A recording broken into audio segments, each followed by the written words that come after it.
Today we have a returning guest, Bill Holter. Bill is a financial writer and gold expert. Bill also helps individuals purchase and store precious metals. He collaborates with Jim Sinclair on jsmindset.com. Thanks for having me again. Hey, thanks for being here. Let's start off with what the Fed just did. They just raised the interest rates by 25 basis points while the EU, Japan, they're all in negative territory. What is your take on this? Why now? Why did they up the interest rates? First, if you break down when they did it, if you look at yesterday morning, the report came out that the GDP revised was only up 0.9%. And we know for the last few months that the trade data, our trade deficit is blowing out again. And that's because of a dollar that's too strong. The dollar needs to be weakened, not strengthened. And raising rates is supportive of the dollar, especially when you have, like you said, Japan and other nations with zero or negative interest rates. I wrote back in 2007, 2008, when looking at what was being done, I said no one could be this stupid. And what I was getting at is it was almost policy, and I think it is policy, to collapse the system. And especially now that Donald Trump is in, you've got the deep state wanting to collapse the system, pin the blame on him. You mentioned collapse the system. By raising these rates, we see already that mortgage rates are moving up. And Goldman just came out with a report that Janet Yellen lost control of the markets. Do you think she actually lost control, or this is all being done on purpose? Well, like I said, I think no, we're at a point globally where debt to GDP, debt to anything on a ratio basis is higher than it's ever been in the history of history. We're in the biggest credit debt bubble in all of history. To raise interest rates on top of an overly indebted system is suicide. So tightening on top of an economy that's already, basically all we've done is bounced along the bottom since 2008, 2009. You never heard the word expansion. We've heard the word recovery for 8 years now. We never did get to the expansion phase. And just recently, look at M3 money supply. That's starting to shrink again. That's indicative of a weak economy. Look at trade numbers. Look at China. China's exports over the last couple of months have dropped dramatically compared to a year ago. That shows you that global trade is weakening. And the rocket scientists in Washington or behind the scenes are raising rates. That's only going to speed the decline, speed the collapse. Now, at the same time that this is all happening, Trump is out there saying that he wants to spend about $1 trillion to rebuild the U.S. infrastructure. He's talking about jobs coming back, manufacturing jobs coming back. But there's a problem with all this. He has to borrow this money. Is this even possible? Well, when you use the word possible, yesterday was when the debt ceiling kicked in again. So unless they raise the debt ceiling, no, it's not possible. First off, $1 trillion is not even enough to fix one sector of our infrastructure. $1 trillion is probably, just off the top of my head, I'm going to guess that it would take 5 trillion or more to truly refurbish the infrastructure. So it's not enough. But on the other hand, it's too much because, like you said, where are we going to get it from? It would have to be borrowed. And that adds to the question of, are they going to raise the debt ceiling or will they not? If they don't raise the debt ceiling, and understand, this is not something that Trump can do. This is something that Congress, the House of Representatives and the Senate have got to do. They've got to vote somehow to raise the debt ceiling. So it's not something that, it'll be, obviously the mainstream media will blame it on Trump, but he can't do it. It's not his job. He can only sign a bill that is placed in front of him. Even if they raise the debt ceiling, it's only temporary. It's not something where it's going to be, so far we've seen how many temporary times that they've raised the debt ceiling. So this next time is going to be temporary. How long are they going to give themselves? Another 8 months Where does this bring us? It's temporary until they hit the ceiling again. If they raise it $1 trillion, yeah, that would be less than a year because we're borrowing over $1 trillion per year. You've got to understand that the debt ceiling was put in place originally to give comfort to foreign treasury holders that we were not going to become a banana republic and that we were going to be fiscally responsible.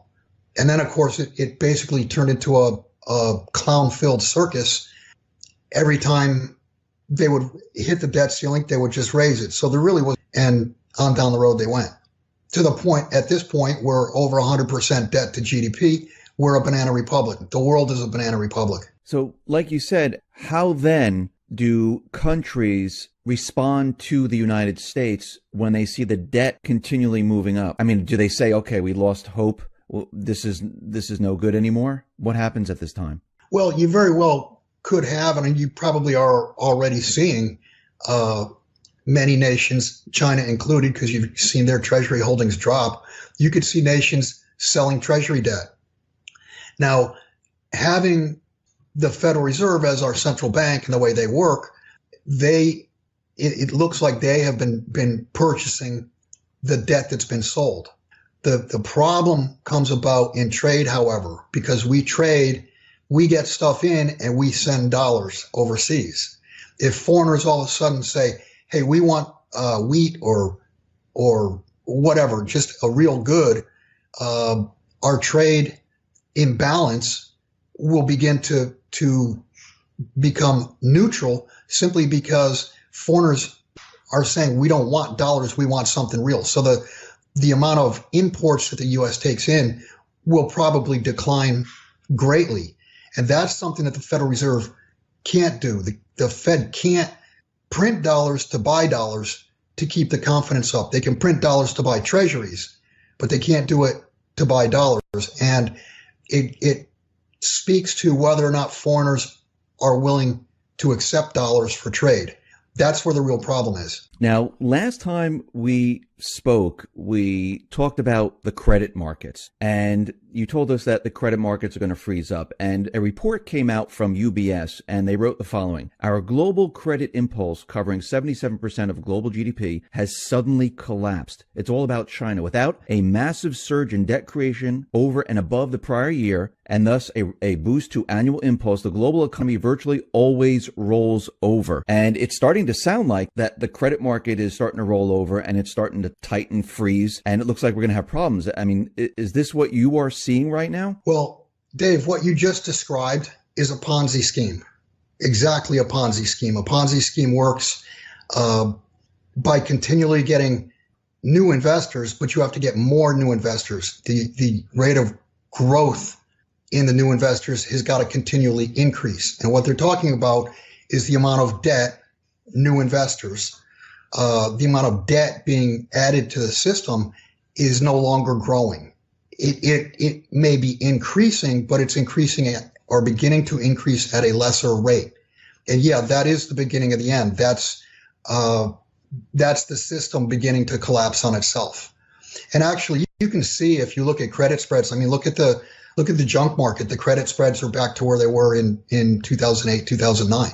Junk versus treasuries. And what you're saying, that's not a good sign then? No, that's not a good sign at all. That's showing that the lower rated credits are being dumped. They're being sold. I mean, look at auto loans. Look at the problem they have in student loans. And I know that's not a market type thing, but just look at the student loans. You're well over $1 trillion, and I think it's 140 billion now that are non-performing. And we could see that there's a lot of defaults in the student loan market. We also see a lot of delinquencies that is rising in the auto loan market. Defaults are rising, and we can see that things are actually rapidly falling apart. If you know where to look, I mean, if you listen to the corporate media, they tell you everything's fine. You want to look at subprime. You want to look at the weakest lenders because they default first. And that's where you can see, I mean, it's obvious, you can see very real and very big problems. Now, we see big problems out in the EU. We see that there are many countries now looking to leave the EU. We see that Theresa May got the green light to invoke Article 50 to leave the EU. We also see that Le Pen is running, and if she wins, they're going to be leaving the EU. I mean, when this whole thing's unraveling right now, and if it unravels, how does this affect Europe, United States, Canada, the rest of the world? Well, it's the biggest thing is it's a currency and a debt event. The vote yesterday in Netherlands, by the way, did not go toward the populace. It went toward in the direction of the globalists. So it looks like Netherlands voted to stay rather than leave. As far as if the EU unravels, and I do believe that's going to happen, then you're going to be looking again at German marks, French francs, Italian lira, and no euro. There's a big problem with that, though. Just look at the balance sheet of the EU, or the ECB. That's all euros. How does that balance sheet get unwound? How does it get turned into German marks, French francs, Italian lira, etc.? That's a big, big problem. That will cause a disaster worldwide just because of, think of it from a derivative standpoint. The EU is a counterparty to many, many transactions. And what happens if all of a sudden that counterparty is gone? How does that get accounted for? Do they go to the individual countries? I'm really not sure, but it will be a big problem. And if they start dropping the currency and they start like France, Le Pen is saying she wants to start their own currency, the new franc. I mean, the banks right now, they're in a whole lot of trouble. How is this all going to work out for the globalists? It seems like they're kind of doomed with this. When you say they're doomed, you have to understand they've probably bought gold. They've probably bought silver. They probably have positions in way undervalued mining companies. The globalists are not stupid. They may be evil. They are evil, but they're not stupid. So to see their plans not work out, yes, they will not attain power, so to speak.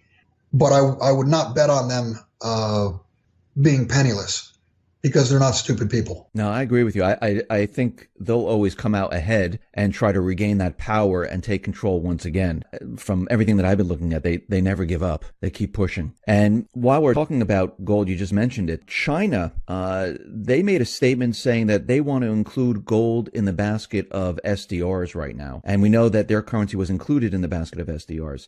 And we know that they've been taking on a lot of gold. Russia's been taking on a lot of gold. Is this the start of maybe going to a gold-backed currency or chipping away at the dollar? What's your take on this? First off, I think it was last September or October when the yuan was included in the SDR. So it's a very short period of time that China's stepping up and saying, we want gold as part of the SDR. Now, the IMF has gold pledged to them, but this is simply China trying to bring gold back into the system, remonetize it, if you will. Basically, what they're saying is gold is money. And you ask, why would they do that? And that's because they have a lot of gold.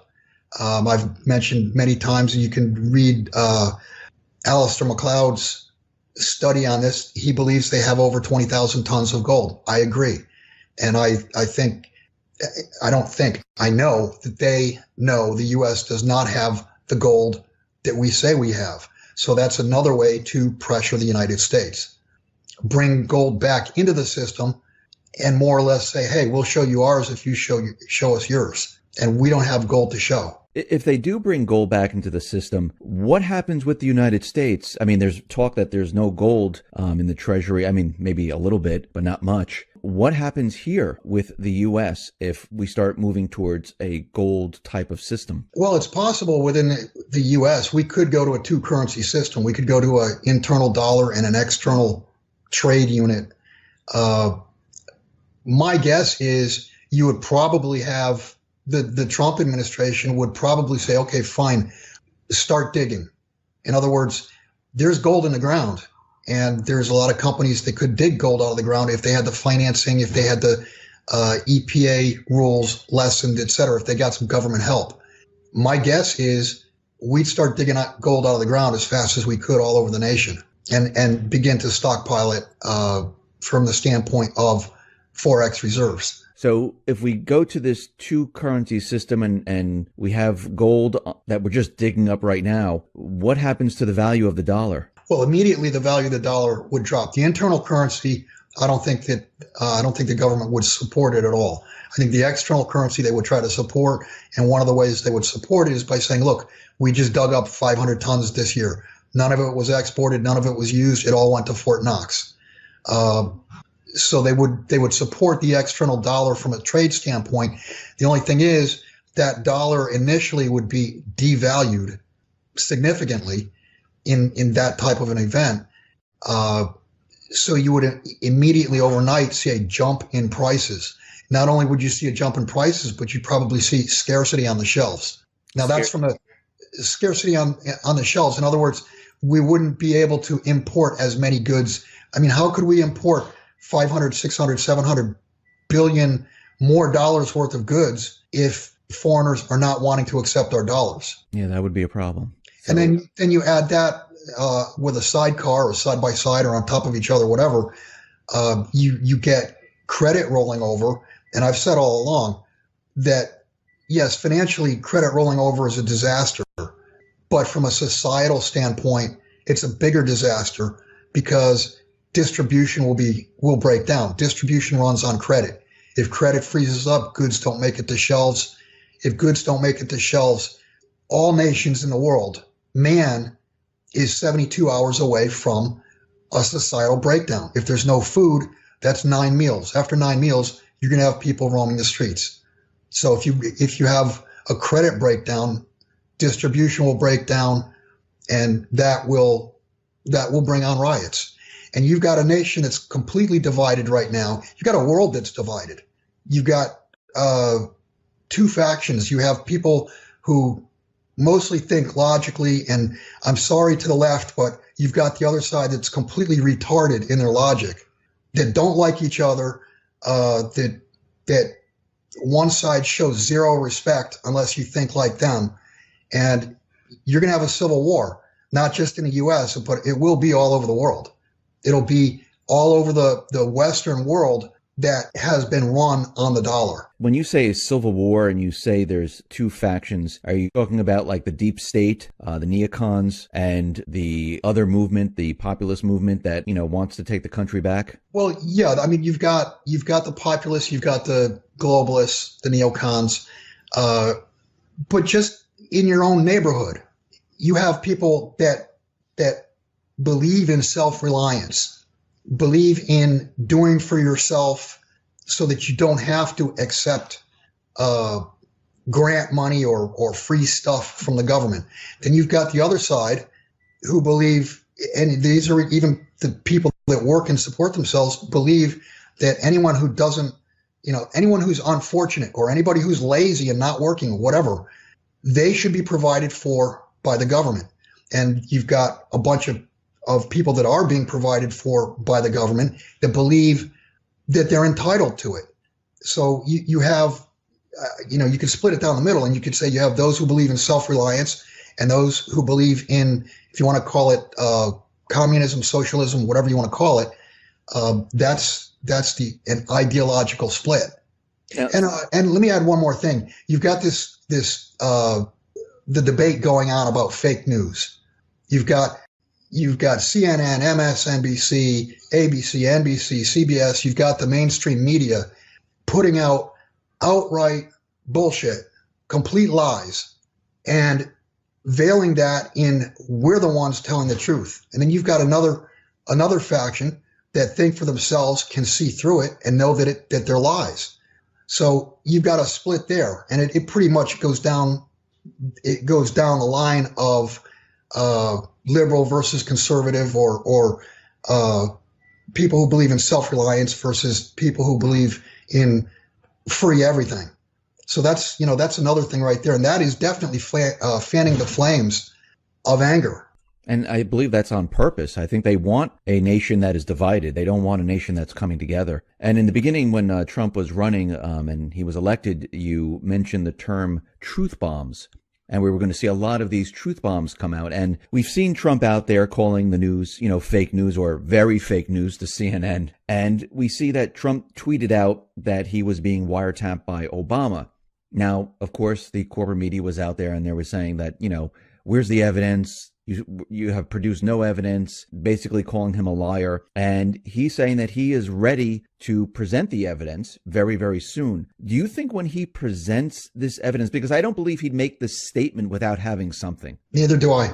I think he's got proof. Do you think this is going to shake the world when he presents this? Yeah, absolutely. Any real truth will shake the world, but the bigger the truth and the higher up that truth comes from, the bigger the shake. So yeah, that will shake the world. I mean, can you imagine a president eavesdropping on a candidate from the other party? And as I understand it, Obama has plausible deniability because it was not done by the U.S. I read an article yesterday that this was done via British intelligence, and it was Obama who requested that it be done. So it was done via the back door to give him plausible deniability. But the more truth that comes out, the world is going to shake. One other thing, at the beginning of the year, I mentioned one of the things I thought, because it goes so far over the line, is I thought that pedophilia would come out. There's already been 1,500 arrests nationwide since January 1st. And as of yesterday, I think there was a U.S. senator, a Republican from Oklahoma, that was arrested on pedophilia charges. So whether you're right, left, conservative, liberal, it doesn't matter. Pedophilia crosses the line. And if you get some big name, famous people snared and arrested for pedophilia, that'll shake the world. And it's all about confidence.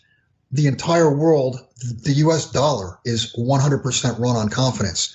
So if you break confidence, you break the financial system and thus society. Now, there was also, we're talking about the deep state and truths coming out. And we know that from many different sources that Obama is running like a shadow government where he's looking to maybe do something this spring or fall. I think Robert David Steele, who's ex-CIA, says there might be some type of mass riots during the summer months. Maybe I think May 1st, I think he said. And then there was other talks about Hillary, Obama removing Trump and putting Pence in his place. I mean, what are they doing here? Why are they still pursuing all of this? And will they ever give up? Well, in my opinion, when Trump was elected, at that point in time, the people that had been in power they freaked out. And they freaked out because now Trump has got his own head in the Department of Justice.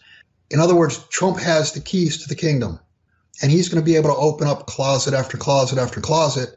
And he opens up a closet. Oh, there's another skeleton. Opens up a closet. Oh, there's another skeleton. That's why these people are so freaked out, because there was so much dirt, so much evil done over the last, call it 50 years, that's built up, and it just became the way of life because whoever was in office would never let it be investigated. But now you've got somebody who's an outsider. Now you have somebody who does want to dig for the truth. And they cannot afford for the truth to come out because they'll be disgraced, go to jail, pitchforked, whatever you want to call it.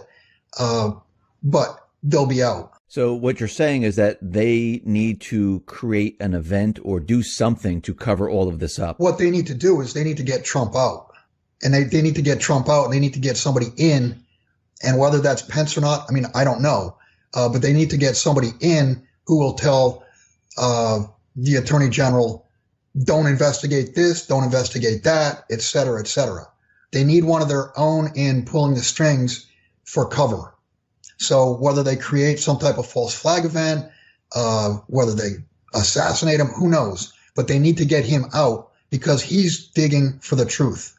He's a complete wild card as far as they're concerned, and he wants his term, drain the swamp. He wants to drain the swamp. I wanted to go towards what they're doing out in the Middle East, North Korea, Russia, because we can see that not much has changed in that respect, where they're still trying to push war. And it seems like they're still pushing their agendas. And I'm talking about the deep state, the neocons. They haven't let up yet. Right. Are they trying to get Trump into a position where he has to deal with a war?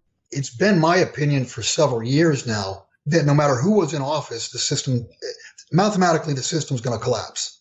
And they need something to cover as to why we had the collapse. And if we had a war, a serious war, they could blame our markets collapsing on the war. It wouldn't be blamed on policy. It would be blamed on what happened, between nations. Are we at the point of no return right now? We were at the point of no return back in 2007, 2008, maybe even all the way back to 2001. But from a mathematical standpoint, yeah, there's no way. The debt cannot be paid back. The debt will be defaulted on, whether it's via non-payment of current currency units or the devaluation of current currency units via inflation or hyperinflation. They will either devalue the currency or it'll be an outright default. And that's worldwide. That's not just the US, but that's mathematics. That's no longer Bill Holter's opinion. This is strictly math at this point. Do you think there's a race to see who will bring down the economy first between Trump and the central bankers? I mean, Trump must know, because he did make an announcement that the economy is a mess in one of his announcements. Now, do you think he's looking at it saying, okay, there's just no way out of this? And he knows about business. He's been in business. He's, had businesses go bankrupt. So at this point, does he say, okay, I see what they're doing. They're trying to bring down the economy. I need to bring it down my way. There's not so much a race to bring the economy down. There's been a race for years and years of weakening the currencies. So, and Trump has been out front, and Mnuchin, the Treasury Secretary, has talked about we need to devalue the dollar, and we need to devalue it because of the trade deficit. I wrote at the very beginning of, actually even before Mr. Trump was sworn in, it's my opinion that he really needs to go back and benchmark everything. He needs to come out and say, look, people, they told us we had an average of 1.7% GDP for the last 8 years, and it was 2 point whatever or 3 point whatever the years before that and the years before that, and inflation is this and unemployment is that. He needs to go back and he needs to sweep the decks, because none of these things are calculated like they were in the 1960s. They started changing them in the 1970s, more in the 80s, more in the 90s, until we were in fairy tale land now. He needs to go back and say, hey, look, this is what really happened. This is how screwed we really are. We've had negative growth for the last X amount of years. Inflation was way higher than 2%. Growth was way lower than 1 point something percent. We were actually in a decline. And if you look, I wrote this yesterday, if you look at the 9 trillion or 10 trillion in debt that was added over the last 8 years, if you took that out of GDP, you'd have like a compounded 5% or thereabouts negative growth rate. What is 5% compounded per year for 8 years? It's like, 45, 50%. So people feel the standard of living getting tighter and tighter, and that's because the economy's not doing what we're being told. And it really behooves Trump to come out and say, look, this is the reality. We need to